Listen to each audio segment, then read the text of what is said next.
नागलापुरम गांव में मेरा जन्म हुआ था। नागलापुरम जो तमिलनाडु में है। मेरे 6 भाई और एक बहन थी। मेरा नंबर था 4। पिताजी खेती काम करते थे, जो कि इससे पहले वे कोयले के धंधे में थे, लेकिन वहाँ पे वे बहुत निष्फल हुए थे। बहुत सारा वहाँ पे लेन देन हो गया था। मेरे जन्म के टाइम पे ही वे बड़ी मुश्किल से उस धंधे से निकल पाए थे। खेती काम में भी बहुत सारा कुछ नहीं होता था, लेकिन 7-8 का पेट भर जाए उतना हो जाता था और हमारे परिवार की गाड़ी चलती रहती थी। एक मज़े की बात कहूँ, पिताजी जिम्नास्टिक और योग के शिक्षक भी थे। पहले से ही वो सबसे अलग। योगिक अभ्यास के कारण जो आध्यात्मिक ऊंचाई प्राप्त होती है वो उनमें थी। बहुत प्रामाणिक व्यक्ति। उन्होंने मुझे धंधे के विषय में कभी कुछ भी नहीं बताया। क्यों? क्योंकि उनको बहुत ज़्यादा निष्फलता मिली थी। किंतु मेरे विचार, मेरे मूल्य और वर्तन में जितना उनका प्रभाव है और किसी का भी नहीं था।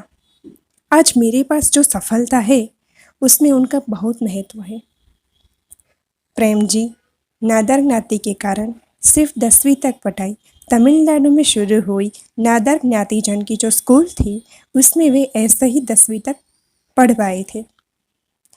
हमारी शाला के आसपास के 18-20 गांव के बच्चे भी पढ़ने के लिए आया करते थे। मंदिर के ट्रस्ट के कारण हमारे एसएमसी हाई स्कूल चलती। अब तो वहाँ 12वीं तक पढ़ाई होती है।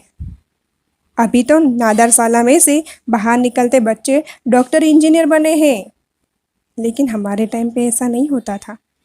हमारे टाइम पे 10वीं पास होकर जॉब में लग जाना, प्रोविज़न स्टोर में, कपड़े की दुकान में, बर्तन की दुकान में, जहाँ मिले वहाँ। हमारे घर में पैसे की बहुत ज़्यादा कमी थी, जिसके कारण मैं अपने पिताजी और भाइयों के पीछे पीछे चलने चला। मेरे एक अंकल की बेटे की वहाँ छोटी सी कॉफ़ी शॉप थी, वहाँ मुझे नौकरी भी मिल गई। वहाँ पे कॉफ़ी बीन को क्रश करके उसका प्रमाणित माप निकालना मैंने सीखा। थोड़े टाइम के बाद गांव में पहुंचा थी तो मैं नौकरी छोड़कर गांव आया। उसके बाद चावल और कॉफ़ी के लेवेज के धंधे में भी मैंने कोशिश किया। आज भी मैं वही धंधा कर रहा होता अगर नियति ने मेरे बारे में कुछ अलग ना बताया होता तो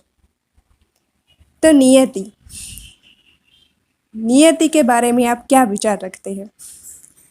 प्रेम जी के बारे में नियति ने क्या अलग सोचा होगा? ये आप मुझे कमेंट बॉक्स में ज़रूर बताना। ये जानने के लिए आपको स्टोरी बॉक्स के साथ जुड़े रहना पड़ेगा। तो दोस्तों, स्टोरी बॉक्स में बस आज इतना ही। ऐसी ही कहानी लेकर मैं आपसे फिर मिलूंगी। तब तक के लिए आप हंसते खेलते रहिए, विचार विमर्श करके कमेंट कीजिए और हाँ, स्टोरी बॉक्स के साथ जुड़ना ना भूलें। नमस्कार, गुड बाय।